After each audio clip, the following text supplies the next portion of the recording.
HOA built a workshop on my Texas land without notice, then nature flattened every mansion they had.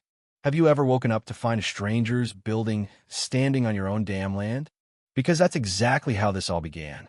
One dusty Texas morning, I poured myself a cup of black coffee, stepped out to check on my cattle, and saw a bunch of shiny white trucks parked where my wildflowers should have been. Right past my fence line, right on my land. And then I saw her. HOA Karen. I didn't know her name yet, but I sure as hell knew her type. Obese, red-faced, with lips pursed like a lemon and a visor practically bolted to her scalp. She was barking orders at a crew of confused-looking contractors like she owned the sun itself.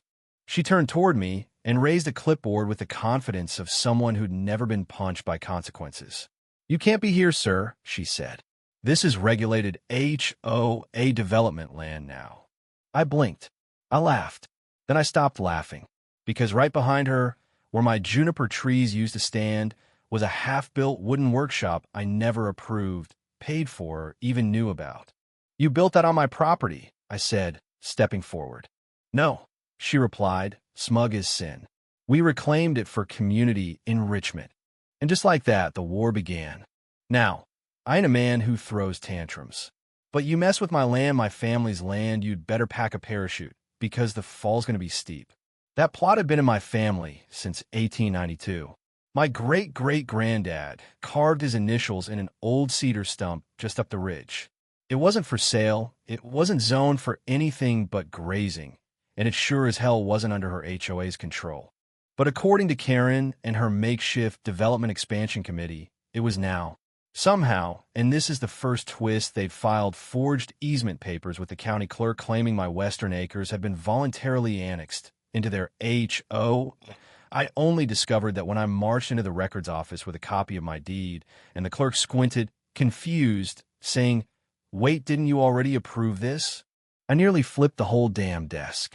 Turns out Karen had used a fake LLC named South Canyon Ranch Revitalization Incorporated to sneak those papers in months ago, all without a single neighbor voting. She'd bribed a former notary who happened to be her cousin's ex-wife and claimed her HOA charter gave her legal authority over undeveloped bordering land. My land. And what were they building on it? Not just a workshop. Oh no, that was just the start. They had plans, grand, glittering, nauseating plans for a series of rustic modern villas for HO executives and elite residents. Pool decks, golf cart trails, even a wine-tasting barn with horse aesthetic accents. They bulldozed native grassland, diverted my stream, and even spray-painted pink lines across the base of my windmill like it was theirs. So I played dumb. I nodded. I smiled. I told Karen, "Let me think on it." Then I called my cousin Mateo, a conservation officer, and my old Army buddy Claire, now a lawyer in Austin. Within 48 hours, I had satellite photos, wildlife disruption reports, and court orders prepped for emergency filing. But the real revenge? That came from Mother Nature herself. Because in the middle of all this, while Karen and her snotty board members were holding their celebration cookout on the back of one of their new mansions, sipping rose on stolen soil, the ground shook. Literally. That night, the skies opened up. It hadn't rained in 3 months, but suddenly a freak storm rolled in like Judgment Day. And Karen, in her infinite wisdom, had removed the natural berms and dug trenches for her stupid irrigation system, not realizing they were flood buffers. So when the water came down, it raced. And what did it hit first? That workshop. Then the villa foundations. Then Karen's mansion, still under construction, where she had the nerve to build an indoor sauna facing my cattle gate.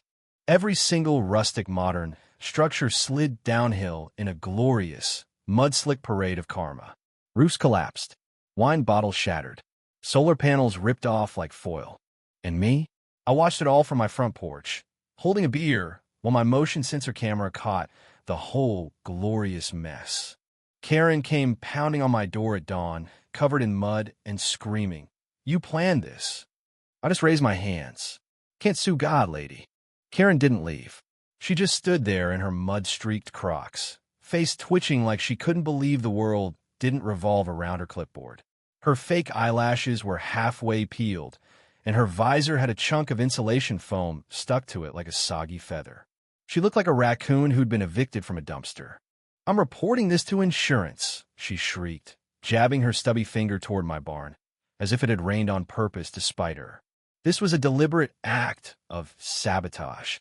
"Lady," I said, "even if I could control the weather, why would I aim it at your paper mansions when the cows are the only ones who paid rent on time?"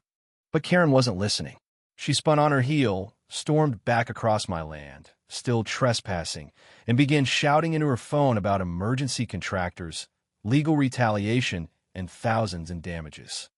That's when twist number 2 hit. Turns out, her HO had been operating without legal standing for over 3 years. The original articles of incorporation had expired. No one renewed them. The HO technically didn't exist anymore, which meant every fine, every bylaw, every expansion vote, and every so-called development permit, all void. My buddy Claire handed me the printouts the same morning the storm hit. So when Karen submitted her massive insurance claim for development losses, the adjuster, a no-nonsense woman named Judith with steel gray hair and an attitude to match, asked for Karen's tax documents, corporate records, and HOA legal charter. Karen stammered, bluffed, tried to change the subject. Judith wasn't buying it.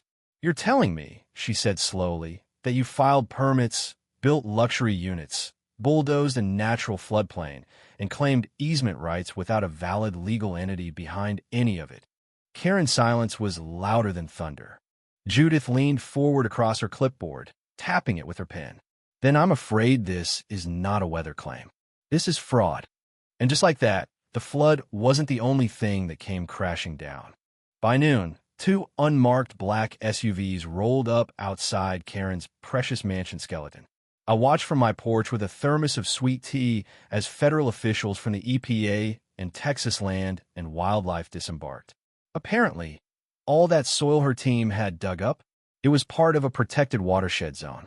And when they poured cement into the creek bend to create a pond for kayak aesthetics, they violated 3 state laws and triggered an environmental investigation.